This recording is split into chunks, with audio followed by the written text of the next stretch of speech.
어찌하여 이방 나라들이 분노하며 민족들이 헛된 일을 꾸미는가?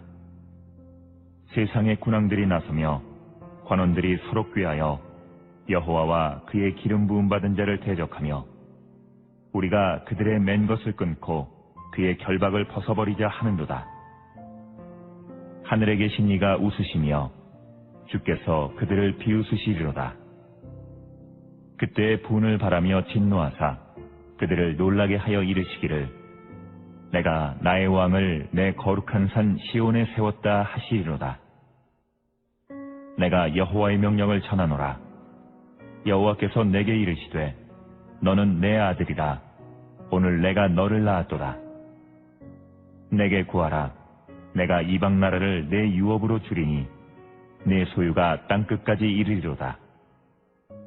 내가 철장으로 그들을 깨트리며 질그릇같이 부수리라 하시도다. 그런즉 군왕들아 너희는 지혜를 얻으며 세상의 재판관들아 너희는 교훈을 받을지어다. 여호와를 경외함으로 섬기고 떨며 즐거워할지어다. 그의 아들에게 입맞추라. 그렇지 아니하면 진노하심으로 너희가 길에서 망하리니 그의 진노가 급하심이라. 여호와께 피하는 모든 사람은 다 복이 있도다. 할렐루야. 반석 성도 여러분, 새해를 맞이하고 오늘 둘째 주일, 오늘 10일 주일이네요. 오늘 첫째 주일에 비대면으로 이렇게 예배를 드렸는데 이번 두 번째 주일은 대면 예배로, 그래서 신년 감사 예배로 드리려고 합니다. 말씀 준비하는 하나님께서 야, 네 단풍 봤니? 그러셨습니다. 아니 단풍이 왜요? 그랬더니 단풍이 그냥 있을 때는 별로 아름답지 못하지만 그 단풍에 햇빛이 쫙 비치면 얼마나 아름다운지 너 알지? 그렇습니다. 우리 스스로는 아름다울 수가 없습니다. 우리 스스로 애쓰고 노력하고 그래서 스스로 쌓아 올린 바벨탑이 하나님 앞에 그게 기쁨이 되지는 못하죠. 그런데 우리의 삶에 하나님이 이렇게 비추어 주실 때에 단풍이 너무나 아름답듯이 우리의 인생이 아름답고 또 귀한 인생이 될 줄로 그렇게 믿습니다. 오늘 주일이 그렇게 또 오늘 새로 맞이하는 새해에 감사 예배에 하나님이 비추시는 올 한 해가 되기를 축복합니다. 지난주에 우리는 복 있는 사람이 되라. 복 있는 사람이 되려면 영으로 살아야 되고 말씀 묵상으로 살아야 된다 말씀을 드렸습니다. 여러분 지난 한 주간 그렇게 실천을 하셨습니까? 먼저 복 있는 사람이 되어야 복이 오는 것이지요. 그리고 오늘 시편 2편 말씀도 시편 1편에 이어서 복 있는 삶이 어떠한 삶인지 구체적으로 우리에게 설명해 주고 있는 말씀입니다. 12절에 보니까 여호와께 피하는 모든 사람은 다 복이 있도다 라고 말씀하십니다. 그런데 오늘 본문 1절은 이스라엘이 복 있는 사람이 되지 못하고 헛되이 하나님을 섬긴다고 1절 말씀으로 우리에게 경고하고 있습니다. 어찌하여 열방 나라들이 분노하며 민족들이 허사를 경영하는고 하고 있습니다. 여기 이방 나라들은 이스라엘을 뺀 이방이 아닙니다. 이스라엘과 함께한 모든 이방들입니다. 그래서 세상 나라와 함께하는 지금 헤롯이 통치하는 이스라엘도 포함된 말씀이지요. 그래서 마태복음 15장 7절에 외식하는 자들아 이사야가 너희에게 관하여 잘 예언하였도다 일렀으되 이 백성이 입술로는 나를 공경하되 마음은 내게서 멀었도다. 사람의 계명으로 교훈을 삼아 가르치니 나를 헛되이 경배하는도다 하였느니라 하고 말씀하고 있습니다. 바리새인과 서기관들에게 말씀하시는 말씀들입니다. 바리새인들도 나름대로 하나님을 잘 섬긴다고 했는데 그러나 하나님께서는 주님께서는 헛되이 경배한다고 말씀하고 있습니다. 여러분 우리도 마찬가지로 하나님을 섬긴다고 섬겼는데 헛되이 하나님을 섬기고 있는 것은 아닌지 그래서 끝까지 말씀을 잘 들으면서 헛되이 하나님을 섬기지 아니하는 올해가 됐으면 참 좋겠다 생각을 합니다. 새해가 시작됐습니다. 그래서 우리의 삶이 올 한 해가 헛되지 아니하려면 그런 시각에서 오늘 말씀 제목을 잡았는데요. 헛되이 섬기지 말라는 제목으로 은혜를 나누려고 합니다. 오늘 특별히 코로나 때문에 지난주 드리지 못한 신전 예배를 그렇게 드립니다. 새해는 헛되이 섬기지 않고 바로 섬겨서 새해를 복 있는 해로 만들어가는 우리 반석교원 성도들이 되었으면 좋겠습니다. 그러면 우리가 헛되이 섬기지 아니하려면 어떻게 할까요? 그 첫째입니다. 분노의 삶을 살지 말아야 합니다. 1절에 보니까 어찌하여 이방 나라들이 분노하며 민족들이 헛된 일을 꾸미는가 라고 말씀하십니다. 오늘 본문에 이방 나라 사람들이 하나님에 대해서 분노를 하고 이 분노의 삶은 헛된 일이라고 말씀하고 있습니다. 이방 나라는 서두에 말씀드렸다시피 다른 민족이기도 하고 현 세상 나라 이스라엘을 말하기도 하고 있다는 말씀입니다. 이방 나라들이 분노하게 되는 그 원인을 2절이 잘 설명해 주고 있습니다. 2절에 세상 군왕들이 났으며 관원들이 서로 꾀하여 여호와와 그의 기름 부은 바를 대적하며 라고 말씀하십니다. 이방 나라가 분노하고 헛된 일을 꾸미고 세상 군왕들이 나서서 기름 부은 바 된 자 예수 그리스도를 말하죠. 대적한다는 말씀이고요. 이 삶이 헛된 삶이라는 것입니다. 열방과 세상 군왕들이 기름 부은 자인 예수를 대적할 뿐만 아니고 3절에는 우리가 그들의 맨 것을 끊고 그의 결박을 벗어버리자 하는도다 라고 말씀하십니다. 주님의 통치를 벗어나고자 한다는 말씀이지요. 말씀 그대로 주님이 통치를 하는데 그 주님이 이 땅에 오셔서 만왕의 왕으로 하나님의 나라를 통치하려고 하는데 그 당시에 헤롯과 그 군왕들이 왕으로 받지 않고 분노를 하는 것입니다. 여러분, 빌라도가 주님을 신문할 때에 네가 유대인의 왕이냐라고 질문할 때에 주님이 그렇다고 대답을 하십니다. 그 이유를 여러분 아십니까? 우리 예수님이 십자가를 지실 때에 그 십자가 위에 제패가 붙었습니다. 유대인의 왕. 왜 그렇게 붙어 있는 줄 아십니까? 왜 주님이 네가 유대인의 왕이냐 했을 때 왜 그렇다 대답하고 십자가에서 유대인의 왕이라는 제패가 붙어 있는 이유가 여러분 무엇인지 아십니까? 주님이 이렇게 대답을 하신 것은 주님이 하나님이 택한 이스라엘, 즉 영적 이스라엘의 왕으로 오셨다는 뜻이지요. 그러니까 지금 헤롯이 다스리는 이스라엘 세상 나라의 왕으로 온 것이 아니라, 그렇다면 주님께서 그 당시에 인기를 잊고 헤롯을 밀어내고 왕이 되었을 것입니다. 그러나 주님은 그렇게 행하지 않지 않습니까? 그래서 이 주님이 유대인의 왕이라는 것은 하나님이 택한 다윗의 혈통으로 오실 그 하나님의 나라를, 주님이 왕 되신 그런 왕국을, 통치의 나라를 말씀하시고, 주님도 대답을 하시기를 유대인의 왕으로 네가 유대인의 왕이냐고 이렇게 질문할 때 내가 유대인의 왕이라고 대답을 그렇게 하신 것입니다. 이 장면을 여러분 오해해서 이 헤롯과 그 당시에 정치를 하는 모든 군왕들이 함께 분노를 하는 것입니다.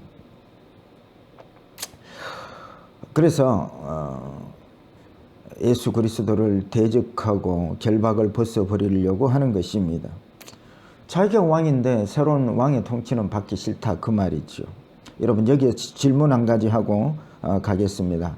이들이 예수가 메시아인 줄 알았을까요? 몰랐을까요? 여러분, 알아도 마찬가지고 몰라도 마찬가지고 결과는 똑같이 나왔을 것입니다. 자기가 왕된 삶을 사는데 새로운 왕이 필요 없다는 것입니다. 그러나 세상 열왕들은 예수가 메시아인지 몰랐다고 치십시다. 그런데 여러분, 유대인들은 예수가 메시아인 것을 여러분 알았더라는 것입니다. 아니 목사님, 그게 말이 맞습니까? 예, 여러분 이스라엘을 보십시오. 홍해를 건널 때에 홍해를 가르신 하나님을 그들은 알지 못했을까요? 홍해를 가르는 그 기적의 놀라운 현장을 보고 그들이 매일매일 하늘에서 만나가 떨어지는 걸 보고 하나님을 알았을까요? 몰랐을까요? 하나님이 참 살아계시는구나 알았을 것입니다. 그런데 그들은 무릇이 사흘 길을 걸을 때에 먹을 것 입을 것 없는 그 길을 걷게 할 때에 그들은 하나님께 분노를 하는 것입니다. 이 분노라는 것이 어떤 의미인지를 잘 여러분 살펴보셔야 할 것입니다. 부부가 자주 싸우기도 합니다. 그때 분노하며 싸우기도 합니다. 여러분 곰곰이 생각해 보십시오. 그 분노가 어디에서 오는 것일까요? 결국은 분노는 자기가 왕이라는 것입니다. 자기가 어렵고 자기 주장이 옳고 상대방은 내 뜻을 따라야 된다. 여러분, 우리는 결코 우리의 삶에 왕이 될 수가 없습니다.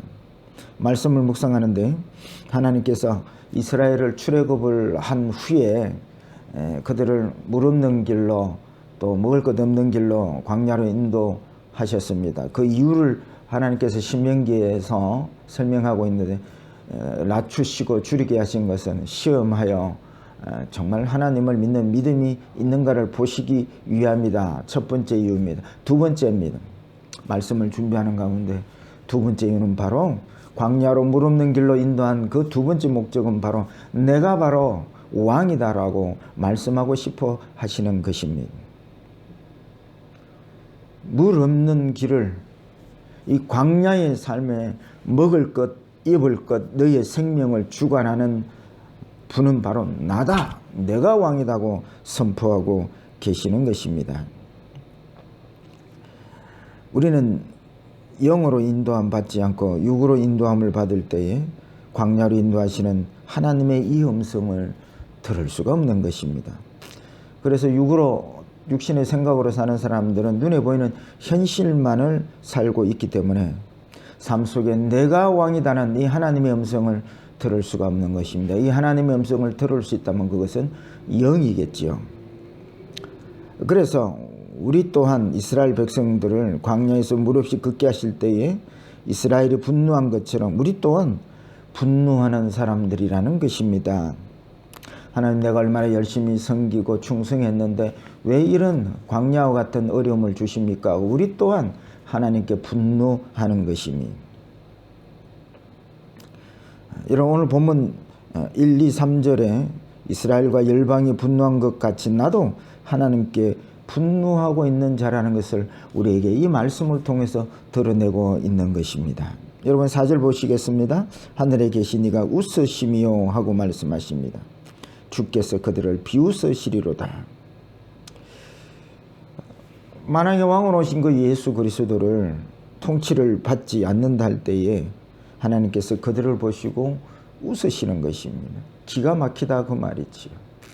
그러니까 여러분, 이렇게 육신의 생각으로 사는 삶, 자기가 왕되어 사는 삶이 얼마나 기가 막힌 삶인지를 오늘 본문은 말씀하고 있는데, 우리는 그냥 자기가 주인된 삶을 사는 것이 그게 그냥 보통이라고 그렇게 생각하는데 이게 큰 문제가 있는 것입니다.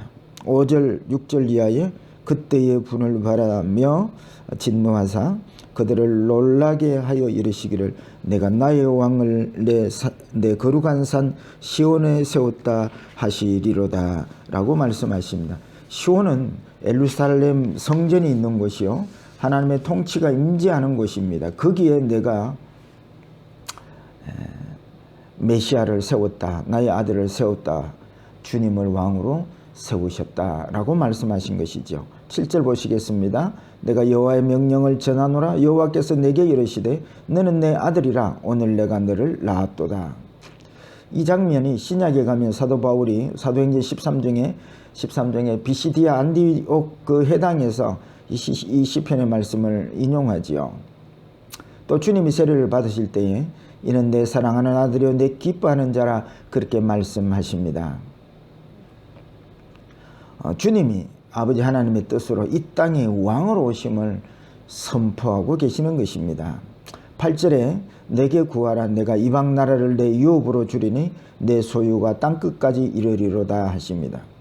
이 모든 땅의 소유를 아기 예수께, 주님께 드렸다는 것입니다. 그분이 왕이라는 말씀이지요. 그래서 내가 왕이 된 삶을 사는 것은 그것은 헛된 삶이라는 것입니다.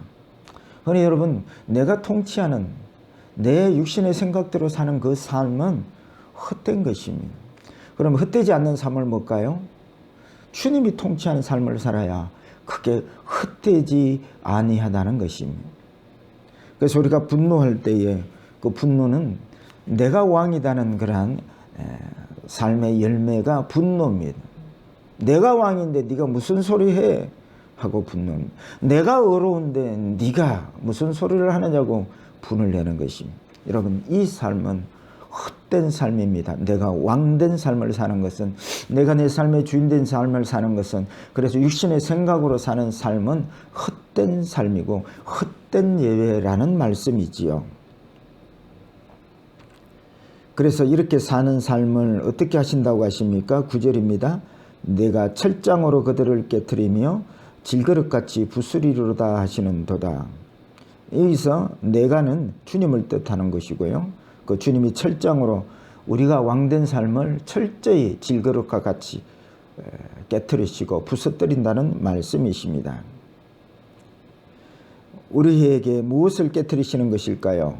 새 왕이 왔는데도 여전히 내가 왕된 삶을 사는 삶을 깨트리고 부서뜨리는 것입니다. 여러분, 성탄절에 주님이 이 땅에 오신 것은 축복입니다.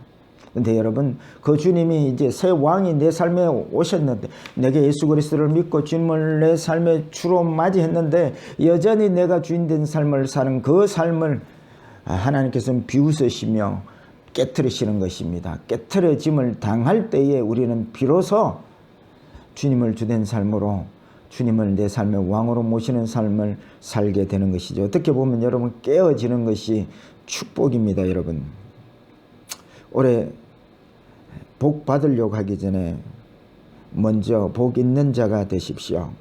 내가 주인된 삶을 내려놓고 새해에는 주님이 주인된 삶, 주님이 왕 되신 삶을 산다면 그 삶 자체가 복이 있는 것입니다. 주님이 왕된 삶을 사는 거 그게 쉬운 일이 아니죠.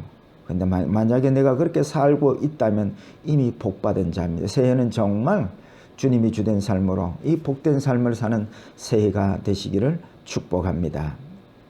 두 번째입니다. 주님 발 앞에 입 맞추고 살아야 합니다.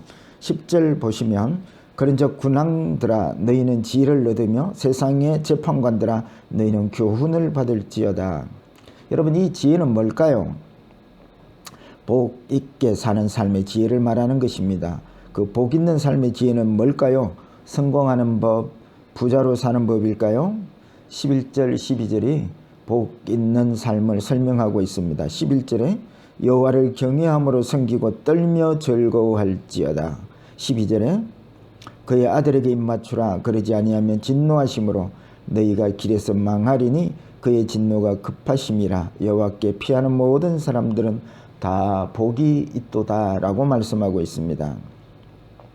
여러분, 복 있는 삶을 사는 지혜는 바로 여호와를 경외하며 사는 삶이라는 것이지요. 그래서 여러분, 잠언에 여호와를 경외함이 지식의 근본이라 말씀하고 있지 않습니까? 우리가 복 있는 삶을 살고 있다면 내가 지금 여호와를 경외하는 삶을 살고 있는 것입니다. 떨며 주가 왕되심을 즐거워함으로 사는 것입니다. 이것이 바로 복 있는 자지요. 여러분 한번 물어보십시오. 내가 정말 떨며 주를 경외하며 그 주님을 즐거워하는 삶을 사는 것인지, 주님을 즐거워하는 것인지, 세상의 부귀영화를 즐거워하는지 내 삶을 살펴보십시오. 그래서 주님을 경외하는 삶을 살지 않다면 나는 지금 어떤 형편과 자리에 있든지 나는 복 있는 자가 아니라는 것을 깨달으셔야 할 것입니다.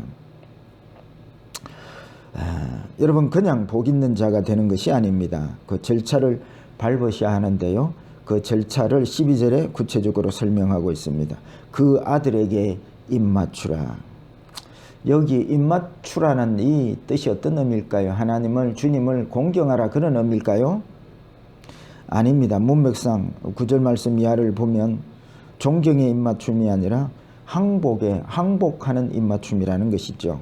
역사적으로 살펴보면 이렇게 사극이나 또 역사서를 보면 두 나라가 또 그 두 나라의 옛날에는 왕이 싸웁니다.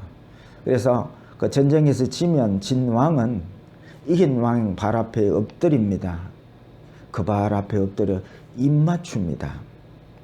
여러분, 사실은 전쟁에서 지게 되면 이긴 왕이 그 왕의 목을 베는 것입니다.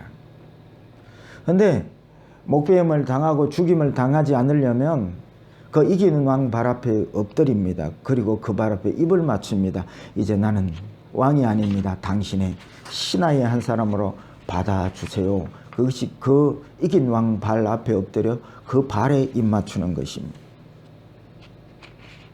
그래서 여기서 그 아들에게 입 맞추라는 말씀은 영적으로 보면 이때까지 나를 왕으로 삼고 살았는데 내가 완전히 깨어지고 부서져서 진짜 왕이신 주님 발 앞에 엎드리고 항복하는 것입니다.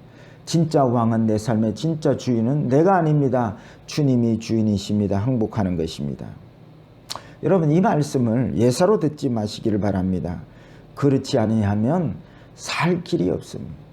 그래서 진 왕이 이긴 왕 앞에 엎드려 발에 입 맞추지 아니하면 당장 칼날로 그 목이 날아가는 것입니다.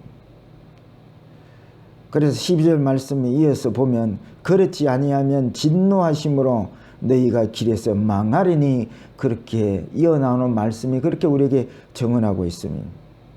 여러분, 올해 부탁을 드립니다. 올해 새해를 맞이하는 여러분, 제발 주님 발 앞에 입 맞추는 새해가 되기를 바랍니다. 그렇지 않으면 곧 망한다는 말씀이지요. 그래서 여러분, 그 뒤에 이어나온 말씀을 보십시오. 심각합니다. 그의 진노가 급하심이라, 이렇게 말씀하고 있습니다. 급하다는 말씀입니다. 속히 주의 발 앞에 엎드려 주님이 왕되심 앞에 내가 왕이 아닙니다. 주님, 나는 당신의 종입니다 하고 엎드리는 입맞춤을 속히 하라는 것입니다. 그게 그의 진노가 급하심이라 라는 말씀입니다. 여러분, 이번 코로나로 인해서 우리가 주님을 믿으면서도 분노하고 하나님께 분노하고 주님께 엎드리지 않고 내가 주인된 삶을 여전히 사는 삶을 살 때에 이 코로나 시대에 대해 하나님의 음성을 좀 들으십시오. 너희들이 속히 그 발 앞에 엎드려야 한다. 이 코로나 문제를 어떻게 해결할까요? 세상 사람들은 거리두기 하고 또 여러 가지 면역 주사를 맞고 그래서 이 코로나를 면하려고 하는데 예수 믿는 사람들은 세상 사람들하고 달라야 된다고 생각합니다. 이때까지 예수를 믿는다면서도 내가 분내며 내가 왕된 삶을 내려놓고 주님 발 앞에 엎드려 입맞추며 주님, 우리가 앞으로는 내가 주인된 삶을 살지 않겠습니다. 주님 발 앞에 입맞추는 이 일을 우리가 해야 될 이 코로나 시대에 속히 해야 될 일이라는 말씀을 여러분 꼭 마음속에 새기시기를 바랍니다. 여러분, 사극을 보면 왕이 아닌 자가 왕의 행사를 하면 그것은 반역죄지요. 그게 대역죄인입니다. 진노가 급합니다. 당장 현장에서 왕이 칼을 빼어서 왕 행사를 하는 자를 목을 베어도 누구 하나 시비를 걸 사람이 없는 것입니다. 여러분, 이것은 머뭇머뭇하다가 끝날 일이 아니라는 것입니다. 속히 해야 된다. 이때까지 여러분, 작년에도 왕된 삶을 내가 살았고 재작년에도 왕된 삶을 살았고 올해도 그에 어물짝 넘어가서는 안 된다는 것이, 이 코로나 시대에 하나님의 경고를 음성을 들으십시오. 속히 왕의 발 앞에 주님의 발 앞에 엎드려 입맞추는, 주여 이제는 내가 왕된 삶을 살았던 지난 날을 회개합니다. 깨어지고 부서지고 해서 주님이 내 삶의 주인이십니다. 이 삶이 펼쳐질 때에 올해가 정말 비전이 있고 이 비전이 우리를 복되게 한다는 말씀이지요. 말씀을 맺겠습니다. 여러분, 해가 바뀌었다고 해서 새해가 복된 것은 아닙니다. 우리가 복된 사람으로 바뀌어야 합니다. 영으로 살고 말씀 묵상으로 사십시오. 그리고 지난주에 이어서 내가 주인된 삶을 내려놓고 주가 주인된 삶, 주님이 왕된 삶을 사십시오. 그 발 앞에 엎드려 그 발에 입맞추십시오. 복된 새해는 고사하고 하나님의 진노가 계속될까 염려스러운 것입니다. 오직 오늘 마지막 말씀이지요. 12절 하반절에 여호와께 피하는 모든 사람은 다 복이 있도다. 여러분, 빨리 피하셔야 됩니다. 진노의 칼이 이미 들리워져 있습니다. 마태복음 3장 10절에 이미 도끼가 나무 뿌리에 놓였으니 좋은 열매를 맺지 아니하는 나무마다 찍혀 불에 던져지리라 말씀하십니다. 유월절날 왜 여러분 무교병을 먹으라고 합니까? 속히 출애굽해야 된다. 속히 애굽을 떠나야 된다. 그런 뜻이죠. 속히 내가 왕된 삶을 버리고 주님을 왕으로 삼는 삶에 입맞추어야 한다는 말씀이죠. 성령으로 인도함 받으며 하나님의 말씀에 인도하심을 받으십시오. 말씀 묵상하는데 주님께서 또 한 가지를 저에게 가르쳐 주셨습니다. 여호와께 피하는 모든 사람은 하고 있는데 왜 모든 사람이냐? 그것은 주님 발 앞에 입맞추는 사람이 그렇게 많지 않다는 것입니다. 그래서 모든 사람이 많지 않기에 많지 않는 그 몇몇 안 되는 모든 사람은 여호와께 피하고 피하는 자가 복이 있다는 말씀이지요. 주님 발 앞에 입맞추는 사람, 이 사람이 시편 1편에 시냇가에 심겨온 나무와 같이 시절을 쫓아 과실을 맺으며 삶이 메마르지 아니하며 하는 일마다 하나님이 함께 하시는 형통의 축복을 받게 된다. 그게 복 있는 사람이라는 말씀이죠. 여러분, 새해 제발 부탁이 오니 복 달라 하기 전에 먼저 복 있는 사람이 되십시오. 그 사람에게 새해가 복되고 새롭게 되는 복된 새해가 될 줄로 믿습니다.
내게 주신 사랑